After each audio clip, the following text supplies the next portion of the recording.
মা, তুমি কোনো চিন্তা করো না। তোমার জামাইয়ের সাথে কথা বলে 2-3 দিনের মধ্যেই চলে আসব। ও বাসায় চলে এসেছে। তুমি এখন ফোনটা রাখো, আমি ওর সাথে কথা বলি। পরে তোমাকে জানাবো কবে যাব। ভালো থেকো। মায়ের সাথে এত কিসের গল্প করছো তুমি? কিসের আবার?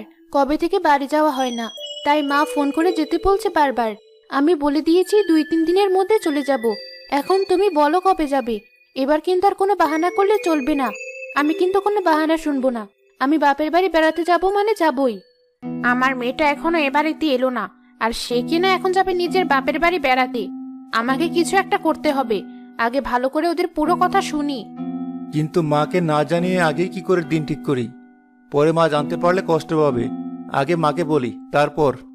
লক্ষ্মী ছেলে আমার, যত যাই হয়ে যাক, মায়ের কথা ভুলবে না। চুপ করো তো তুমি। সারাদিন শুধু মা মা। এতই যখন মায়ের কথায় উঠবে বসবে, তাহলে বিয়ে করেছিলে কেন? বউয়ের কোনো কথা যদি শুনতে না পারো, বউয়ের কোনো আবদার যদি না রাখতে পারো, তাহলে বিয়ে কেন করেছিলে? থাকতে মায়ের আঁচলের নিচে। কথার ছিঁড়ি দেখো। আমার ছেলে বিয়ে করে মনে হচ্ছে বিপদে পড়ে গেছে। এমন করছো কেন? মাকে একটু জানানো কি দরকার না? আর যদি ঝামেলা হয় তখন কি হবে? হ্যাঁ, তোমার মায়ের অনুমতি ছাড়া কিছু হবে না। তার মানে তুমি বলতে চাইছো তোমার মা নিষেধ করলে আর আমার যাওয়া হবে না? বউ, তুমি এভাবে কেঁদো না। আমি সেভাবে বলিনি। আমি মাকে বলবো, মানে মা নিষেধ করলো আমি তাকে বুঝাবো। কিন্তু আগে মাকে জানাই, তারপর দিন ঠিক করি। এই মেয়ে যেভাবে কাদার নাটক করছে, আমার ছেলে এখনই হ্যাঁ বলে দিবে। কিন্তু সেই সুযোগ দেওয়া যাবে না। কতদিন হয়ে গেল মেয়েটাকে দেখি না। একটা মাত্র মেয়ে আমার, তাকে এতদিন না দেখে থাকা যায়? ঈদেও মেয়েটা আসেনি। আমার মেয়ে ঘুরে যাওয়ার আগে ওকে আমি কোথাও যেতে দেব না। কই খোকা, একবার এদিকে আয় দেখি। মা ডাকছে, শুনে আসে কি বলে। আমার বাপের বাড়ি যাওয়ার কথাও একবার বলে আসবে কিন্তু। আর যদি না করে, সেটা সামলানোর দায়িত্ব তোমার, মনে যেন থাকে। ঠিক আছে, তুমি কোনো চিন্তা করো না। এখন চোখ মুছে একটু শুয়ে থাকো। হ্যাঁ মা, বলো। ডাকলে কি শুনতে পাস না? নাকি বউকে রেখে মায়ের কাছে আসতে ইচ্ছে করে না? কিসব বলছো মা? তা হবে কেন? তুমি ডাকা মাত্রই তো চলে আসলাম। সে কখন থেকে তোকে ডাকছি। মা তো এখন পর হয়ে গেছে। মায়ের কথা ভাবার সময় এখন আর নেই। একটা মাত্র বোন তোর, তার কথাও একবার বলিস না। তোদের বাবা তো নেই যে মেয়েটার একটু খোঁজ নেবে, তাই বলি কি তুই ভাই হয়েও একটাবার তার খোঁজ নিবি না? মা, আমি তো বোনের খবর নেই মাঝে মাঝেই। আসলে এখন সময় করে উঠতে পারি না, তাই ফোন করাটা একটু কমে গেছে। তাই যদি হয়, তাহলে এই যে ঈদ চলে গেল, বোনটাকে একদিন একটু আসতে বলেছিস? কি হলো? কার আশা নিয়ে কথা বলছে শাশুড়ি মা? গিয়ে জিজ্ঞেস করলেও তো এক ঝোলা কথা শুনিয়ে দিবে। কিন্তু তাদের কথা শুনেও কেমন যেন মনে হচ্ছে। আড়াল থেকে গিয়ে শুনি একটু। দাঁড়াও, এখনই ফোন করছি।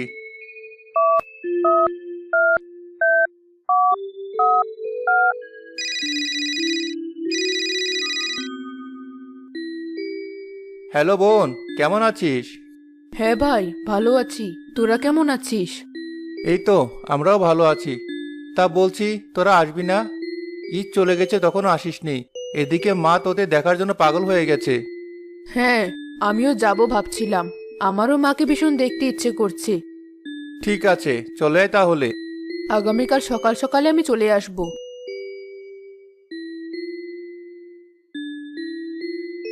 কোথায় যাওয়া হচ্ছে তোমার? আমাকে তো কিছুই বললে না। মাত্র ভাই ফোন দিয়েছে, আগামীকাল বাড়িতে যাব। কতদিন মাকে দেখি না। ঠিক আছে। কি মজা, কি মজা! আমরা মামার বাড়ি যাব। কি মজা, কি মজা! হ্যাঁ বাবা, অনেক মজা হবে। এবার গিয়ে নিজের ব্যাগটা গুছিয়ে নি। আজই ভাবছিলাম বাড়ির কথা। কি রে, কি বললো ও? কবে আসবে আমার মেয়েটা? কাল সকালে চলে আসবে, তুমি কোনো চিন্তা করো না। এসব কি বলছে? আপা এলে তো এই বুড়ি আমাকে কোনোভাবেই বাপের বাড়ি যেতে দেবে না। এই কয়দিন মেয়ের কোনো খবর ছিল না। আজ আমার মা ফোন করে যেতে বলেছে, আর এখনই ওনার মেয়ের কথা মনে পড়ে গেছে। এবার আর আমি কোনো বাধা মানব না। আমি আমার বাপের বাড়ি যাবই।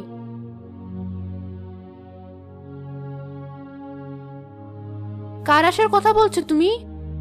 বোন আসবে আগামীকাল, সে কথাই মাকে বলছিলাম। সে তো বেশ ভালো কথা। তা আমি যে কাল বাপের বাড়ি যাচ্ছি মাকে সে কথা বলেছো? মা শুনছেন, আমি কিন্তু কাল বাপের বাড়ি যাচ্ছি। আপনার ছেলেও আমার সাথে যাবে। কি কি বাজার করতে হবে ওকে একটা লিস্ট করে দিন, সেসব এনে দিয়েই না হয় আমাকে নিয়ে যাবে। কি বলছো তুমি এসব? বাজার করে দিয়ে তোমাকে নিয়ে যাবে মানে কি? এতদিন পর আমার মেয়েটা বাপের বাড়ি আসবে, আর তার ভাই বাড়ি না থেকে নিজের শ্বশুর বাড়ি বেড়াতে যাবে। আর তুমি বা যাবে কি করে? আমার মেয়েটা এতদিন পর না জানে কত খাটাখাটনি করে আসছে, কোথায় ওকে এটা সেটা বানিয়ে তুমি খাওয়াতে চাইবে, তা না বাপের বাড়ি পালাতে চাইছো? দেখুন মা, আপনার যেমন আপনার নিজের মেয়ের প্রতি দরদ আছে, তাকে দেখার আকাঙ্ক্ষা আছে, আমার মায়েরও ঠিক তাই। আমার মাও আমার পথ চেয়ে বসে আছে।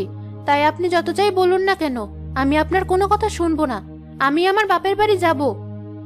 হ্যাঁ মা, আমি সব বাজার করে দিয়ে যাচ্ছি, আর ময়নাকে রেখে আমিও তো চলে আসব। ও যাক না ওর বাপের বাড়ি। শুধু শুধু মনোমালিন্যের কি দরকার? ও যখন যাবে ঠিক করেছে, এখন জোর করে ওকে রাখলে কি ওর ভালো লাগবে? শোন খোকা, ও যদি ওর বাপের বাড়ি যায় তবে ওকে একেবারে চলে যেতে হবে। আমার মেয়ে ঘুরে যাওয়ার আগে ওই বাড়ি থেকে যেন এক পা বের না হয়, এই আমার শেষ কথা। তোমার মা এসব বলে গেল আর তুমি চুপচাপ দাঁড়িয়ে দাঁড়িয়ে শুনলে, একটা কথাও বললে না। কেমন স্বামী তুমি? পাগলামি করো না, তুমি তো জানো মা কেমন মানুষ। এখন তুমিও যদি এমন পাগলামি করো তবে আমি কি করব? আমিও তো কম বোঝানোর চেষ্টা করলাম না। আর তাছাড়া কটা দিনেরই তো ব্যাপার, বোন এসে ঘুরে যাক, তারপর না হয় তুমি যেও। এরপর যতদিন ইচ্ছে থেকে এসো, তখন আর মা তোমাকে কিছু বলতে পারবে না। বাহ, তুমি এখন মায়ের সুর গাইছো। এজন্যই বলে পর কখনো আপন হয় না।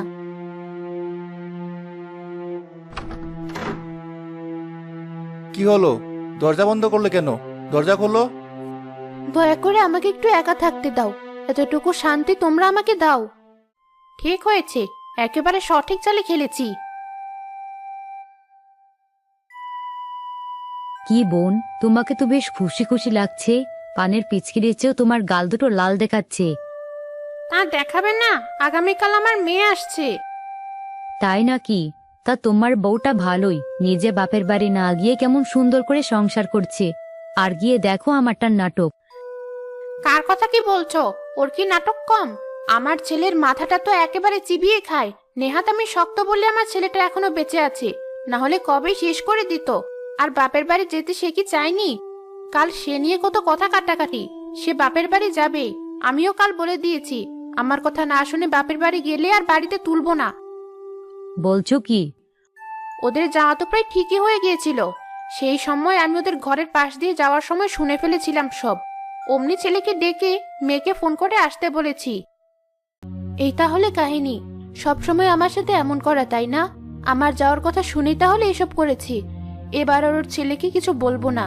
সে নিজের মাকে কিছুই বলতে পারবে না, উল্টো আমাকে শুধু বুঝাবে। যা করার আমাকেই করতে হবে। এই বুড়িকে আমি এমন ভাবে শায়েস্তা করবো যে ও নিজ থেকে আমাকে বাপের বাড়িতে যেতে বলবে। আর তা যদি না করতে পারি তবে আমার নামও ময়না নয়।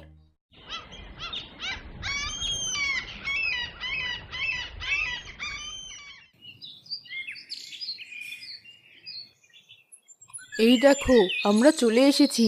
কেমন আছো তোমরা সবাই? আমরা ভালো আছি মা, তোরা কেমন আছিস?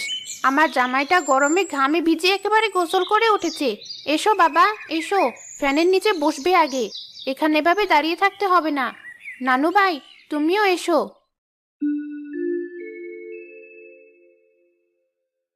কি হলো, তুমি দাঁড়িয়ে? ঘরে মেহমান এলে যে তাকে কিছু খেতে দিতে হয়, সেটাও কি বাপের বাড়ি থেকে শিখে আসোনি? যাও, ওদের জন্য ঠান্ডা শরবত নিয়ে এসো। আমাকে অপমান করা, আবার আমার বাপের বাড়ি নিয়ে কথা বলা, দেখাচ্ছি মজা।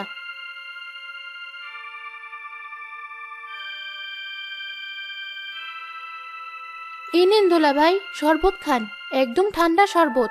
খাওয়ার সাথে সাথে আপনার মন প্রাণ একদম জুড়িয়ে যাবে। তু তু তু, মুখটা একদম গেল। কি হলো, কি হলো তোমার জামাই? বোন, কিসের শরবত বানিয়েছেন এটা? কেন, লেবু আর চিনির শরবত। কিন্তু খেয়ে মনে হয়নি এখানে একটা দানা চিনি আছে। মনে হচ্ছিল সাগরের পানি দিয়ে শরবত বানিয়েছেন।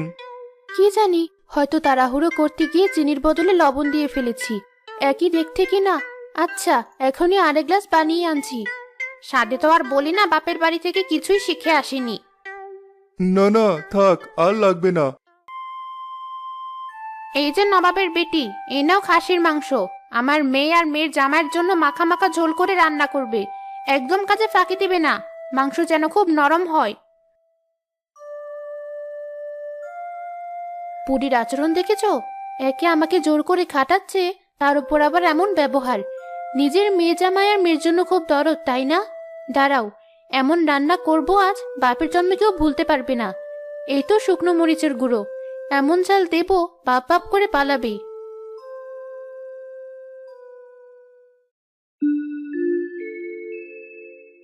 আরে বাহ, মাংস দেখে তো মনে হচ্ছে খুব স্বাদ হবে খেতে। কি সুন্দর কালার হয়েছে। সত্যিই তো বেশ লোভনীয় লাগছে। আমি আগে একটু খেয়ে দেখি, এমন মাংস কি আর না খেয়ে পারা যায়? ওরে বাবারে, মরে গেলাম, আগুন! এ কি, কি হলো তোমার? এমন করছো কেন? পানি দাও। এত সুন্দর করে রান্না করেছি যে আপা খেয়ে আগুন বলছে, আর কোনো কথাই বলছে না। আপনি একটা খেয়ে দেখুন দুলাভাই। বেশ বেশ, আমিও তাহলে একটু খেয়ে দেখি। আহ, এটা কি, মাংস নাকি আগুনের টুকরা? কি ব্যাপার, তোমরা এমন চেঁচামেচি করছো কেন? মা, দেখো ময়না কি রান্না করেছে। মাংস নয়, যেন ঝালের গোলা। ভাগ্যিস আমার ছোট্ট ছেলেটাকে আগেই খাবার দিয়েছিলাম না, না হলে ওর কি হতো কে জানে। আমরা বড় মানুষ হয়েই তো সহ্য করতে পারছি না। এমন বাজে রান্না করেছে সেটা ভেবে একটু লজ্জা শরম করছে না ওর? বাপের বাড়ি থেকে কি যে শিখে এসেছে কে জানে। বেশ তো, বাপের বাড়ি পাঠিয়ে দিন, কদিন থেকেই শিখে আসি, তারপর না হয় আপনাদের রান্না করে খাওয়াবো। এই যে, এই চাপা নাড়ানোটা খুব ভালো শিখে এসেছে। এটা না থাকলে কি বেঁচে খেতে? আমি মরে গেলে ভুগে যাবে এই সংসার। মেয়েটা আমার এসেছে, অথচ শান্তিতে একটু খেতে পারছে না। যাও গিয়ে মুরগির মাংস ঠিক করে রান্না করে নিয়ে এসো এখনই। আর শোনো, কাল সকালে পরোটা বানাবে। ঠিক আছে।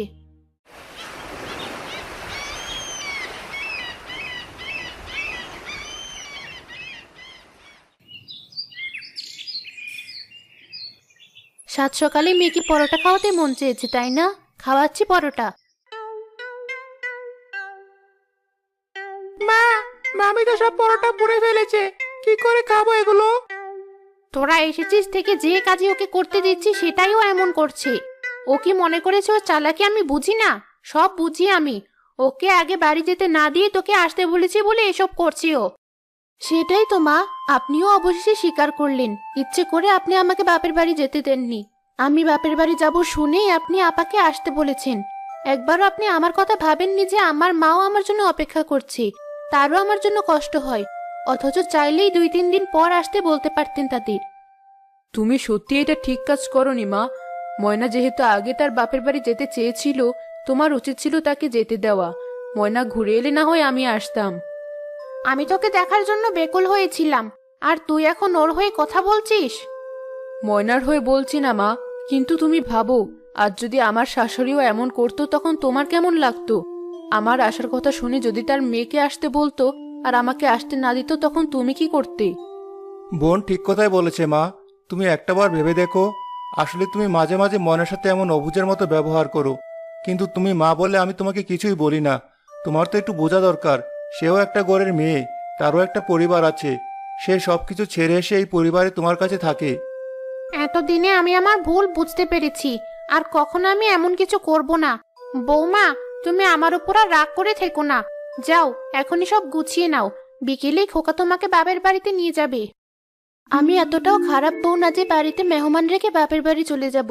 তাদের আদর যত্ন করি, তারা চলে গেলে তারপর না হয়ে যাব। ঠিক আছে বৌমা, তোমার যেটা ভালো মনে হয় সেটাই করো, এটা তো তোমারই সংসার। বোন, আপনি কিন্তু আমাদের থাকতে বলছেন, এবার দয়া করে আর লবণ পোড়া আর জালের গুঁড়া খাওয়াবেন না। না না, আর খাওয়াবো না। এখনই গিয়ে আপনাদের জন্য বিরিয়ানি করে আনছি। দেখলে তো মা, জোর করে আসলে ভালো কিছু পাওয়া যায় না। আমরা খেয়ে চলে যাব। সে কি, তা কি করে হয়? কাল এলি, আজ চলে যাবি? ময়না কটা দিন ঘুরে আসুক, তারপর না হয় আবার এসে কদিন থেকে যাব। ময়নার মাও যে তার জন্য অপেক্ষা করছে, সেও তো তার মাকে দেখার জন্য বেকুল হয়ে আছে। তোমার সাথে তো আমার দেখা হলোই, এখন ময়না গিয়ে তার মায়ের সাথে দেখা করে আসুক। বেশ, তাই করিস তাহলে। বৌমা, আমি রান্না করছি, দাও তুমি গিয়ে গুছিয়ে নাও। ওরা চলে গেলে তুমিও গিয়ে বাবার বাড়ি থেকে ঘুরে এসো। আপনাকে একা বাড়িতে রেখে যেতে পারবো না মা, আপনি আমার সাথে যাবেন। আমি রান্নাটা শেষ করে আসছি, ততক্ষণে আপনি গিয়ে গুছিয়ে নিন। বেশ, মানা করব না। বিয়ানবাড়ি গিয়ে ঘুরে আসবো।